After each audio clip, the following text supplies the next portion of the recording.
Actually very confused. बात है सारी क्लास की, और क्लास वाले ये मान नहीं रहे कि उनकी कौन सी क्लास है, और दूसरे उन्हें जिस क्लास में भेजना चाहते हैं वो उस क्लास में जाना नहीं चाहते। इधर मेरे को भी समझ नहीं आ रही कि मेरी कौन सी क्लास है, ये क्लास है क्या ये किसी को पता नहीं, मगर फिर भी सबकी अपनी अपनी एक क्लास है। या it was about the viral clip from the Pakistan podcast, जहाँ मुजम्मिल हसन जैदी अपने बारे में कुछ बता रहे थे, एंड और जहाँ पे एक चीज़ वायरल हो गई कि you are middle class but आप यूएस से 9th स्टैंडर्ड में चले जाते हो। ओके, ये कोई बड़ी बात नहीं है honestly speaking. Exactly what's a big deal to visit USA in 9th standard?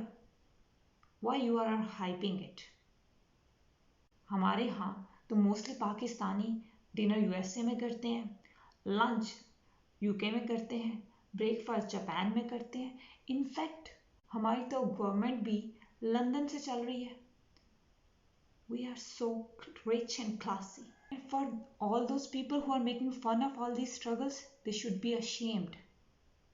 आपको कोई अंदाज़ा है कितना पेट्रोल पीना पड़ता है गाड़ी को आपको स्कूल ड्रॉप करने के लिए? कितना जलना पड़ता है एक एरोप्लेन के इंजन को आपको यूएस से पहुंचाने के लिए? आपको अंदाजा ही नहीं है। और आप बात करते हैं these are the real struggles and we should appreciate that. चलें, ये सब तो मजाक था, मगर सच में it's more about mindset, it's more about priorities, setup and awareness. तो वो सारी चीज़ें आपको आपकी प्रोग्रेस में बहुत रोल प्ले करती हैं। और अगर हम ये कहते हैं ना ये जेनजी स्ट्रगल्स, ये कौन सी स्ट्रगल, ऑनेस्टली स्पीकिंग जब आपने बचपन में उतनी स्ट्रगल नहीं की होती, या जब आपका इन्वायरमेंट डिफरेंट होता है, क्योंकि मैं एक अपनी अगर एग्जांपल, जब आप ग्लास के घर में रहते हैं ना, और फिर आपको जब खुद कुछ करना पड़ता है, तो वो इट एक्चुअली वो आपको हिला कर रख देता है। वो चाहे छोटा सा काम करना ही हो, जो कि वो तमाम लोग जो कि शुरू से करते आए हैं उनके लिए शायद बड़ी बात नहीं होगी, आप होगा, मगर जिन्हें करना है ना उनके लिए इट्स अ बिग डील। उन्हें भी अपने बहुत सारे फियर्स के साथ लड़ना पड़ता है। They have also a lot of pressure. And this middle class debate is not a new. It happened a lot of time. बहुत सारे celebrities इस term को use करते हैं. So that we can consider it as a mindset. But yes, अब वो तो mind करेंगे जो कि जेन्युइन खुद को मिडिल क्लास समझते हैं। यहाँ पर मैं नेपोटिज्म को भी ऐड करना चाहूँगी। हम सब जानते हैं कि नेपोटिज्म भी है और हर फील्ड में है।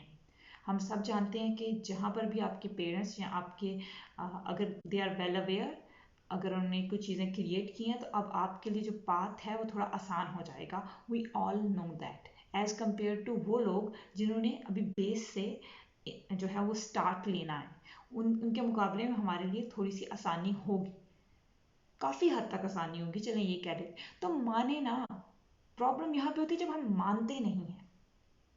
इससे कहते हैं असल हिपोक्रेसी ये है कि जब आप आड़ में छुप जाते हो स्ट्रगल्स की, एक झूठी मूठी स्ट्रगल्स की कहानियों में पीछे जो है ना आप छुप जाते हो, और आप अपनी स्ट्रगल्स को रियल स्ट्रगल के साथ कंपेयर करते हो। Whenever you have the liabilities accepted. हमारे यहाँ हम सब लोग हिपोक्रेट्स हैं ऑनेस्टली स्पीकिंग। जहाँ पे हमने लेना होता है, शोशा दिखाना होता है, चीज़ें करनी होती हैं, अपनी बल्ले बल्ले चाहिए होती है, वहाँ पे हम बन जाते हैं अलीट। वहाँ पे अपना दिखाते हैं, दिखावा करते हैं, चीज़ें दिखाते हैं कि हम तो इतने माला माल हैं। यस, यहाँ बात आती है रिस्पॉन्सिबिलिटीज़ की, अपॉर्चुनिटीज़ को ग्रैब करने की, टैक्सेस की, एंड देन अगेन जो है वो स्ट्रगल्स की, तो हम बन जाते हैं मिडिल क्लास। हमने अपने आप को मिडिल क्लास पोर्ट्रे करना है। That's actually a mindset.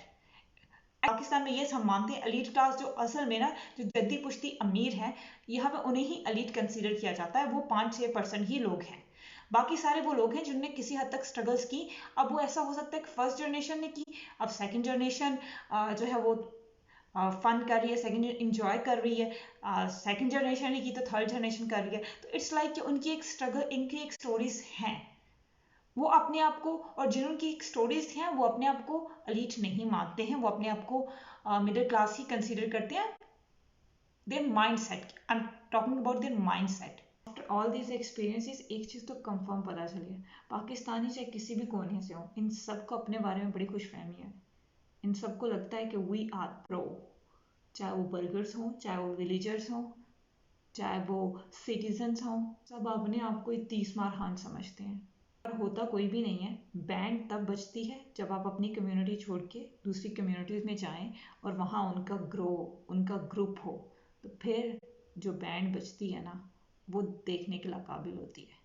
Burgers अपनी पॉडकास्ट में बैठकर दूसरों का मजाक उड़ा रहे होते हैं, और मिडिल क्लास ही अपनी पॉडकास्ट में बैठ के बर्गर्स का मजाक उड़ा रहे होते हैं। यहाँ पे वो तमाम लोग जो कि जिनने हथियार उठा लिए हैं, जो कि सही और गलत कर जो है वो डेफिनेशंस बना रहे हैं और ग्रुप्स में डिवाइड हो गए हैं, वो थोड़े ठंडे पड़े, क्योंकि वो दोनों लोग जो कि बात कर रहे थे, पॉडकास्ट कर रहे थे, वो दोनों एक दूसरे को बहुत अच्छी तरीके से जानते हैं, एक दूसरे की रग रग से वाकिफ हैं।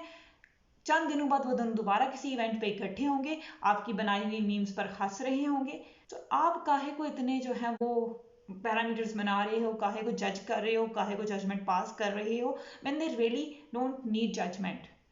वो already, I think Muzammil many times said अपनी पॉडकास्ट के अंदर कि इस तरह की इख्तलाफ राय होती रहती हैं, and that happens when you have different opinions.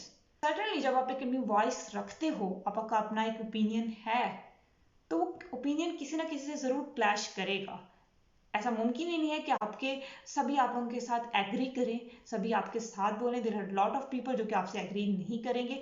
Last आप चीज़ों को देखें, उन्हें नोट करें, ऑब्जर्व करें, अपनी राय रखें, अपना ओपिनियन रखें, मगर किसी की भी साइड पर जो है वो इतना अड़ मत जाए। इंजॉय करें, फिर अपनी लाइफ में बिजी हों, अपने काम करें, अपनी चीज़ें देखें, खुश रहें और आगे बढ़ें।